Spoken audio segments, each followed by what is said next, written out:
Of course, Chloe is great too, and I already made a video on that, but we're going to talk about specifically the harmonic decisions that went into making Cool People.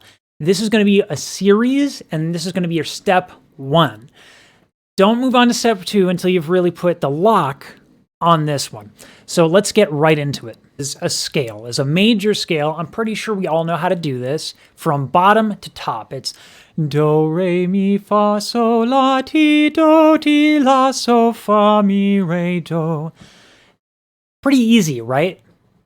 The complications get into or start to happen when you start adding up harmony, chords, okay? So what is a chord? A chord, let's talk about triads, because there's a lot of different chords, but triads are the starting chords. They're the easiest to understand, and they're used in most music. How do you do that? Well, do, mi, so, mi, do. You skip, you have thirds, okay? So every other note gets part of the chord. Now, as singers, we can't really sing all of these at the same time unless we record ourselves. So for that purpose, let's get Audacity.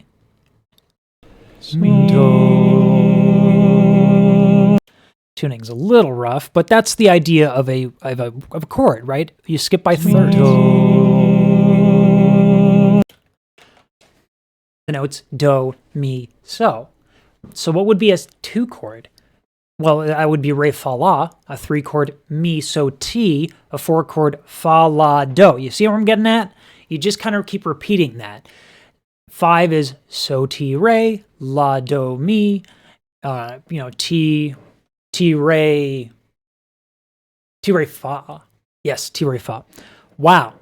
I swear I know what I'm doing. So those are the different 1, 2, 3, 4, 5 chords, right?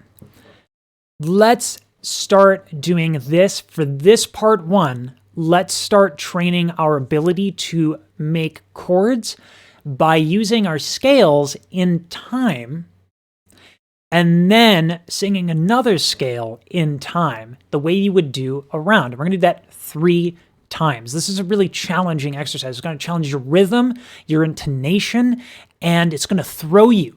It will. It's going to be hard. So just stick with it.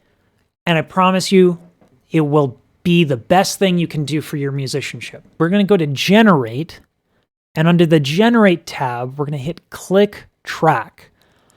The first one, it should be okay. 80 beats per minute is pretty generous. But if you're having a lot of trouble, you can go to 60 beats per minute. Slower means you can practice with less pressure. So for that, I'm actually going to go with 60.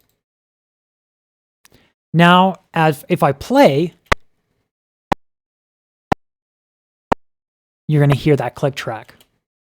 All timed differently to make a bunch of chords. This is great practice. It's easy enough to get the concept of this, but to put it into practice takes a lot of work, and it will hurt your brain. Don't think you're going to do this on your first try. It's probably not going to happen. So here's what I'm going to do. You're going to see what I'm doing as I do it. Do, re, mi, fa, sol, la, ti, do, ti, la, so, fa, mi, re, do. Cool. I'm going to zoom in a little bit. I'm going to start the next track. Watch what I do. I wait until I'm on mi, do, mi, so, right? Wait until I'm on mi, and then I'm going to start the scale over again. That way I get all of the chords in the major scale.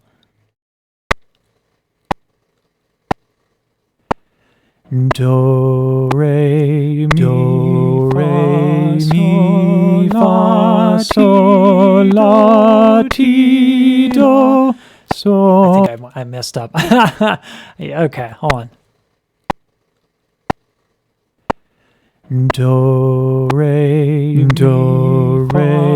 mi, fa, sol, la, ti, do, ti, la, so, fa, mi, re, do. Do, re, mi, fa, sol, la, ti,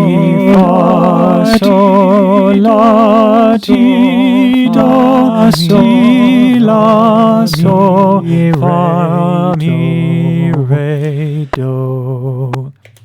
Sounds cool, right? Harmony is awesome.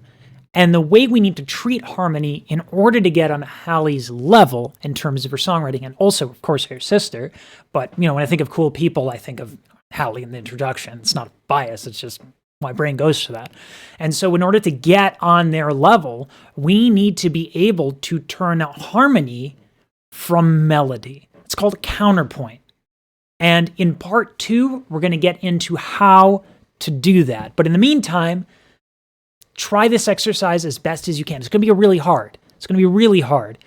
But the goal is understandable. And getting to that goal is something that's super possible, as difficult and as frustrating as it's going to be. But that's how we learn best. So I'll see you next time in part 2.